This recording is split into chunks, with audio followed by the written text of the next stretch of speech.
როცა გაცილებული ხარ, ან სტრესი გაქვს, ან ფიზიკურად ბევრს ვარჯიშობ, ან უბრალოდ სიცივეში ხარ, შენი ორგანიზმი C ვიტამინს წვავს და მოიხმარს როგორც საწვავს. ამიტომ C ვიტამინი ერთ-ერთი ყველაზე კარგად შესწავლილი და აუცილებელი ვიტამინია, რომელსაც ჩვენი ორგანიზმი ვერ წარმოქმნის თვითონ. ამიტომ C ვიტამინი გვჭირდება ყოველ დღე. ვერც იმას იტყვი, რომ დღეს მივიღე C ვიტამინი და ხვალ არა, რადგან C ვიტამინს ჩვენი ორგანიზმი მუდმივად მოიხმარს, მუდმივად ახალ-ახალი C ვიტამინი ჭირდება, ამიტომ C ვიტამინის მიღება აუცილებელია. ამიტომ ვისაუბრებთ როგორ, რამდენი, როდის და რანაირად მივიღოთ C ვიტამინი ისე, რომ ჯანმრთელობისთვის იყოს კარგი და ჩვენ ზიანი არ მოგვიტანოს. C ვიტამინი ზოგადად არის წყალში ხსნადი ვიტამინი, რომელიც ჩვენ ორგანიზმს ჭირდება უამრავი რამისთვის, მათ შორის იმუნური ფუნქციისთვის, კოლაგენის სინთეზისთვის, რკინის შეწოვისთვის, ნეიროტრანსმიტერების გამომუშავებისთვის, ჰორმონების რეგულაციისთვის. ერთ-ერთი ყველაზე მნიშვნელოვანი ფუნქცია C ვიტამინს აქვს, რომ განეიტრალოს თავისუფალი რადიკალები გლუტათიონის წარმოქმნის საშუალებით და ამას ჩვენ თვითონ ვერ ვასინთეზირებთ C ვიტამინის გარეშე. ამიტომ გვჭირდება რეალურად C ვიტამინის მიღება. C ვიტამინის დეფიციტი საკმაოდ სერიოზულ მდგომარეობას იწვევს, სუროვანდი ქვია. რეალურად ეს მდგომარეობა იშვიათია, უფრო ძველ დროში, როცა აბსოლუტური დეფიციტი ქონდათ ადამიანს, მაშინ ვითარდებოდა ხოლმე მეზღვაურებს მაგალითად და მშრომანძილზე მოგზაურებს, რომელსაც არ ქონდათ ხილი და ბოსტნეული და საკვები, ან ასაკოვან ადამიანებს და სისხლჩაქცევები ვითარდებოდათ, სისხლძარღვები კარგავს სიმტკიცეს, როცა C ვიტამინი არ არის და კოლაგენი ვერ სინთეზირდება და თმებიც კი ვერ წარმოიქმნება ნორმალურად. მაგრამ ეგეთი აბსოლუტური უკმარისობა დღეს არ გვაქვს, თუმცა C ვიტამინის დეფიციტი ყოველ მეოთხე ადამიანს აქვს, რაც ძალიან დიდი რიცხვია. მწვერვალები, ვინც არიან დიაბეტიანები, ქრონიკული ობსტრუქციული ფილტვის დაავადება, ვისაც აქვს, ქრონიკული ბრონქიტი, ვისაც აქვს, იმას ყოველ მეორეს აქვს C ვიტამინის დეფიციტი. თუ ადამიანს ინფექცია, ან გაციება, გრიპი, ტრავმა, ოპერაცია აქვს, მათ ძალიან მნიშვნელოვანი რაოდენობით ჭირდება C ვიტამინი, რადგან C ვიტამინი უვარდებათ ეგრევე. ძალიან მნიშვნელოვანია C ვიტამინი ჩვენი ორგანიზმისთვის. C ვიტამინი გასცემს ელექტრონებს მოკლედ და ამით არის, რომ ეს ამ ელექტრონებს მოიხმარს როს ქვია, ანუ რეაქტიული ჟანგბადი მოიხმარს ხოლმე ამას იკავშირებს და ამიტომ იცავს ოქსიდაციურ სტრესისგან სხვა უჯრედს. სხვა სიტყვებით რო ვთქვა, დაახლოებით ფარის ფუნქციას ასრულებს. თუ შენსკენ შუბს ისვრიან, შენ ფარს დაუხედრებ, აი დაახლოებით ამას აკეთებს C ვიტამინი. მეორეს მხრივ ვიტამინი S რეგენერაციას და გლუტათიონის რეგენერაციას ახდენს. ორივე თავის მხრივ კიდე არის ანტიოქსიდანტები და ორგანიზმს იცავენ.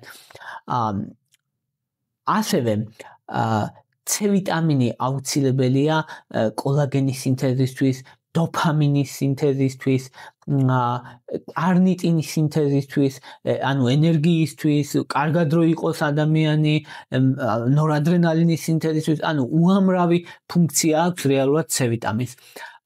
C ვიტამინის დეფიციტი ვის აქვს?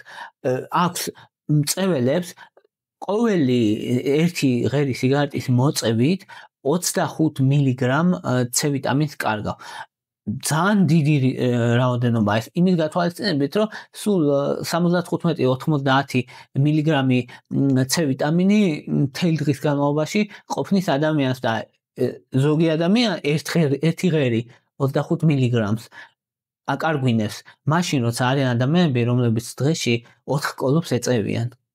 ალკოჰოლი მნიშვნელოვნად ამცირებს C ვიტამინის რაოდენობას, ვინც ასაკონები არიან და არ იკვებებიან სათანადოდ, ან ვერ შეიწოვენ საკვებს სათანადოდ, ვისაც ქრონიკული ანთებითი დაავადებები აქვს, COPD, დიაბეტი, სიმსუქნე, დიალიზზე ვინც არიან ის პაციენტები, ვინც შეერთებულია სასუნთქ აპარატზე ის პაციენტები და სხვა წამლები, რომლებიც წამლები მოქმედებენ ასპირინი, კორტიკოსტეროიდები, ომეპრაზოლი, რომლებიც შეწოვას უშლიან ხელს ან C ვიტამინის გამოყოფას თირკმელების საშუალებით. მადლობა რომ დაინტერესდი. ამ ვიდეოს ვქნი უკვე 8 წელზე მეტია კვლევებზე დაფუძნებული მაღალი ხარისხის სამედიცინო ინფორმაციით. არხზე დღეს 1700-ზე მეტი ვიდეოა. თუ აქ მიღებული ცოდნა გეხმარება და გაქვს საშუალება, მხარი დაუჭირე არხს დონაციით. შენი მხარდაჭერით მეტ ადამიანს დაეხმარები იცხოვროს უკეთესი ჯანმრთელობით. ნორმალური C ვიტამინი სისხლში მიიჩნევა, რომ 50-დან 60 მიკრომოლილიტრზე უნდა კონდეს ადამიანს, სუბოპტიმალური არის 23-დან 50-მდე და დეფიციტი არის 11-ზე ნაკლები თუ აქვს ადამიანს. ძირითადად დიაგნოზი ისმევა ხოლმე კლინიკურად, ბიოქიმიურად, რა თქმა უნდა, სისხლში შესაძლებელია C ვიტამინის დონის გაზომა. C ვიტამინის დეფიციტი როცა აქვს ადამიანს დაღლილია, ღრძილებიდან სისხლდენა, ასევე სისხლჩაქცევები, ასევე ტრამვა უშუშდება ნელა და ასევე თმები არ იზრდება სათანადოდ და კორპუსაძრობის ფორმის თმები იზრდება, ხვეული. იმუნური სისტემისთვის არის ძალიან მნიშვნელოვანი C ვიტამინი, თუ კი ადამიანი გაციებულია, მას ჭირდება 200 მილიგრამზე მეტი C ვიტამინი დღის განმავლობაში და ასეთ შემთხვევაში შემცირდება გრიპის და გაციების სიმპტომები. მაღალი დოზებით, თქვათ აი გრამზე მეტს ვინც მოიხმარს, ზოგჯერ 30%-ით მცირდება. ვინც სასუნთქ აპარატზეა შეერთებული, მას დიდი რაოდენობით ჭირდება და პირდაპირ ვენაში უსხამენ ხოლმე 2-დან 8 გრამამდე დღის განმავლობაში. ოპერაციის შემდგომ თუ ადამიანს ჭირდება შეხორცებითი პროცესები, ამისთვისაც მნიშვნელოვანია 500 მილიგრამი C ვიტამინი, ზოგჯერ მეტიც აუცილებელია. C ვიტამინი ასევე აუცილებელია, რომ ჩვენმა ორგანიზმმა რკინა შეიწოვოს მცენარეებისგან, ან მცენარეებს როცა იღებ, მცენარეული რკინის შეწოვისთვის არის აუცილებელი.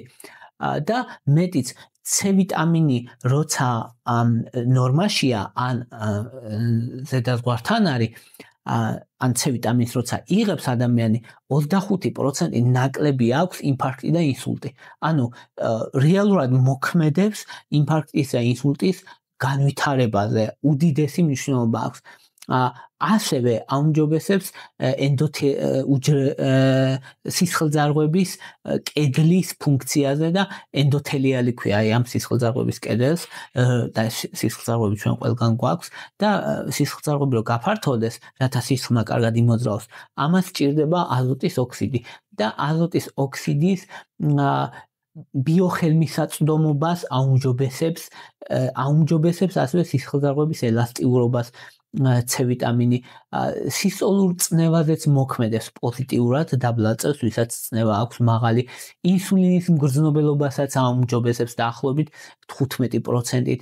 როცა სტრესი აქვს ადამიანს, სტრესის დროს C ვიტამინი დაახლოებით 50%-ით მცირდება.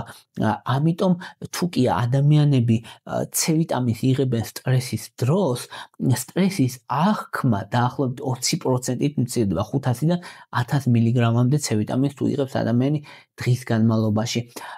ასევე ნეიროტრანსმიტერების სინთეზისთვის არის აუცილებელი და ამიტომ ვინც იღებს C ვიტამინს დაახლოებით 10-15%-ით უკეთესი კოგნიტიური ფუნქციები აქვს იმ ადამიანთან შედარებით, ვისაც C ვიტამინის დეფიციტი აქვს.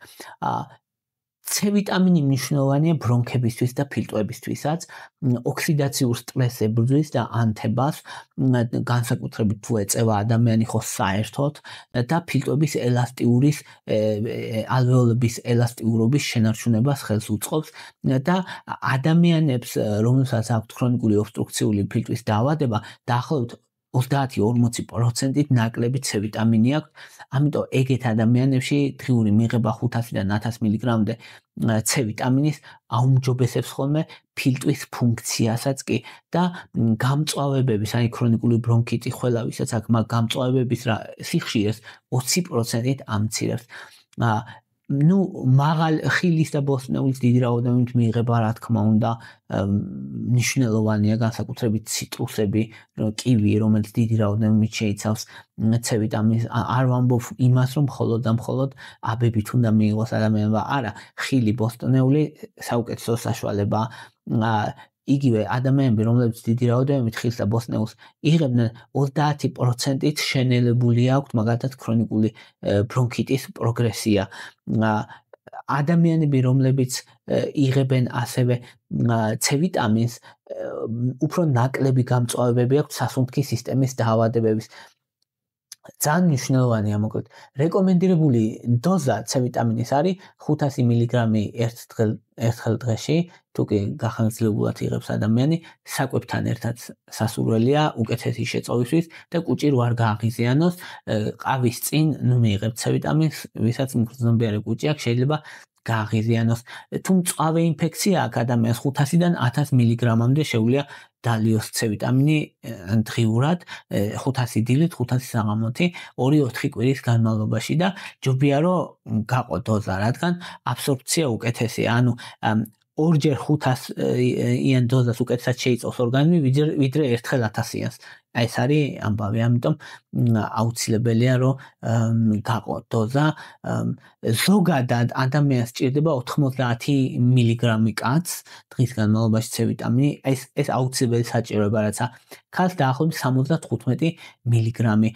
თუ მწეველი ადამიანი დაახლოებით 35 მგ-ით მეტი ჭირდება. ასაკოვნებს მეტი ჭირდებათ. ინფექციის დროს მეტია საჭირო, ორსულობაში მეტია საჭირო, ასევე ბავშვებსაც ჭირდებათ, განსაკუთრებით გრიპი და გაციების დროს. C ვიტამინის მიღება სასურველია საკვებთან ერთად, ვინაიდან საკვები აუმჯობესებს C ვიტამინის სტაბილურობას და მის დაშლას ხელს უშლის. გაყოფილი დოზა არის საუკეთესო და სასურველი არ არის ცარიელ კუჭზე მიღება ან კოფეინთან ერთად მიღება, რადგან თუ ადამიანი რეფლუქსისკენა მიდრეკილი, მით უმეტეს კუჭი შეიძლება გაუღიზიანოს. აქ არის ერთი მნიშვნელოვანი კომპონენტი, რომ C ვიტამინს ახასიათებს თირკმელების კენჭის რისკის გაზრდა, თუ 2000 მგ-ზე მეტს იღებს დღის განმავლობაში ადამიანი. ამიტომ ეს რისკი რომ მინიმუმამდე დავიყვანოთ, რისი გაკეთება შეგიძლია. დღიური C ვიტამინის რაოდენობა უნდა შეზღუდო 1000 მგ-მდე, ეს ერთი. მეორე, ჰიდრატაცია უნდა საკმარისი, ან წყლის მიღება უნდა გაზარდო, დაახლოებით 2.5 ლიტრი დღის განმავლობაში, შარდი რო იყოს, ღია ყვითელი ფერი. მაგნიუმთან ერთად რომ მიიღო C ვიტამინი, რადგან დაუკავშირდება მაგნიუმი ოქსალატებს და არ მისცემს საშუალებას რომ კენჭები წარმოიქმნას. ეს ოქსალატები კალციუმს უკავშირდება, მაგისგან წარმოიქმნება კენჭები და თუ კი მაგნიუმი დაუკავშირდება ოქსალატებს, კენჭები აღარ წარმოიქმნება. შეგიძლია ასევე მაგალითად ციტრატის შემცველი საკვები ჭამო, ლიმონი, პორტოხალი, ბანანი, რომელიც ასევე იცავს თირკმლის კენჭების წარმოქმნისგან.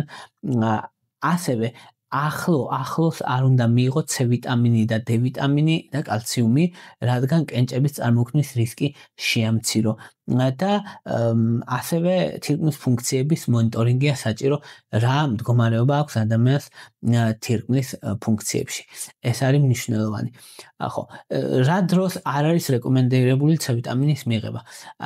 არ არის რეკომენდირებული 2 გრამზე მეტის მიღება დღის განმავლობაში, ეს მნიშვნელოვანია. არ არის რეკომენდირებული 2 გრამზე მეტი, განსაკუთრებით თუ თირკმლის კენჭები აქვს. კაცებში უფრო მეტია რისკი და უფრო დიდია რისკი. ჰემოქრომატოზის დროს არ არის რეკომენდირებული, როცა რკინის დაგროვება ხდება ორგანიზმში. თუ ვიტყვით, რომ აი საკვებთან ინტერაქცია ან წამლებთან ინტერაქცია, ესეთი აქვს, რომ რკინის შეწოვას ეხმარება. ანუ რკინასთან ერთად ბენეფიტი აქვს თუ რკინის შეწოვა გინდა C ვიტამინის მიღებისას რკინა უკეთესად შეიწოვება. ვარფარინთან და ასპირინთან ერთად შეიძლება რომ ცოტა გააძლიეროს მოკლედ ვარფარინის და ასპირინის რეაქცია. ქიმიოთერაპია თუ კი ოქსიდაციური პრეპარატები იქნება, მათი მოქმედება შეიძლება შეასუსტოს, ამიტომ ქიმიოთერაპიაზე ვინცაა კონსულტაცია უნდა გაიაროს ონკოლოგთან აუცილებლად, სამ მით უმეტეს მაღალი დოზებით სამ გადაწყვეტს რომ მიიღოს C ვიტამინი, ეს მნიშვნელოვანია. და ალუმინის ანტაციდებს თუ იღებს ადამიანი, ალუმინის შეწოვა შეიძლება გააძლიეროს. მეტფორმინთან ერთად შეიძლება მეტფორმინმა გააძლიეროს C ვიტამინის დაკარგვა. და არასტეროიდების მიღების დროს და სტეროიდების მიღების დროსაც, ანუ არასტეროიდული ანთებისაწინააღმდეგო პრეპარატების და სტეროიდების მიღებამ C ვიტამინის მეტაბოლიზმი შეიძლება გააძლიეროს. ეს არის რაც C ვიტამინი შეიძლება კონდეს მნიშვნელოვანი, ზოგადად შესაძლებელია მისი მიღება ხანგრძლივად, C ვიტამინის გადამოწმება შესაძლებელია რამდენიმე თვეში ერთხელ. განსაკუთრებით თუ ადამიანი წეველია, თუ ადამიანი დიალიზია ან მალაბსორბცია აქვს, რომ შეფასდეს C ვიტამინის რაოდენობა, ზოგადად 6 თვეში ერთხელ თუ იღებს ადამიანი მაგალითად საკვებ დანამატებსაც. თირკმლის ფუნქცია უნდა შეფასდეს განსაკუთრებით იმ ადამიანს, ვინც 1 გრამზე მეტს იღებს და შესაძლებელია რომ C ვიტამინის ეფექტებზე დაკვირვება მოხდეს, იმით რომ ანთების მარკერებზე დაკვირვება მოხდეს C-რეაქტიული ცილა, მაგალითად, რაც ანთების მანიშნებელია ორგანიზმში. ხო, ზოგადად შესაძლებელია C ვიტამინის მიღება ხანგრძლივად. 1 გრამი C ვიტამინი წლების განმავლობაში შესაძლებელია მიიღოს ადამიანმა უსაფრთხოდ და ეგ არ არის პრობლემა თუ თირკმლები ჯანსაღი აქვს. C ვიტამინი წყალში ხსნადია, ამიტომ ზედმეტი C ვიტამინი გამოიყოფა მოკლედ შარდით და ეგ არაა პრობლემა. კარცინოგენია რაღაც ეგეთი არ არის, არც რამე მუტაციებს არ იწვევს. მოკლედ C ვიტამინი ჯამში უსაფრთხოა. C ვიტამინის მიღება შესაძლებელია ორსულობისასაც, ლაქტაციის დროსაც, ოღონდ ზედმეტი დოზები არაა საჭირო. პედიატრიაში ბავშვებშიც იღებენ ხოლმე, ბავშვებისთვის შესაძლებელია C ვიტამინის მიღება. მოკლედ ძალიან მაღალი უსაფრთხოება აქვს ზოგადად, რა თქმა უნდა, დოზების დასაცავია. თუ დეფიციტი განვითარდა C ვიტამინის სიმპტომები ადამიანს აქვს დაღლილობა, გაღიზიანებულობა, სისხლდენა, სისხლჩაქცევები, გრძილებიდან სისხლდენა, ჭრილობის შეხორცების შესუსტება, კუნთების სისუსტე, ძვლების ტკივილი, ანემია და კბილების დაკარგვაც. იმიტომ არის ხოლმე რომ ხატავენ მეზღვაურებს კბილები პრაქტიკულად არც ერთ არ აქვს ხოლმე ეს რეალობა იყოს სინამდვილეში. და შესაძლებელია რომ ინფექციებით, იმუნიტეტის შესუსტებით და სისხლდენით ადამიანი მოკვდეს რამდენიმე თვეში, როცა ექნება ძლიერი C ვიტამინის დეფიციტი. ასეთ დროს 1 კვირის განმავლობაში 1 გრამი დღეში C ვიტამინი შველის როგორც წესი სუროვანს. C ვიტამინის მიღება. C ვიტამინი მონოთერაპიიდან კომბინაციაში შესაძლებელია თუთიასთან, სინერგიული მოქმედება აქვს რეალურად თუთიასთან ერთად.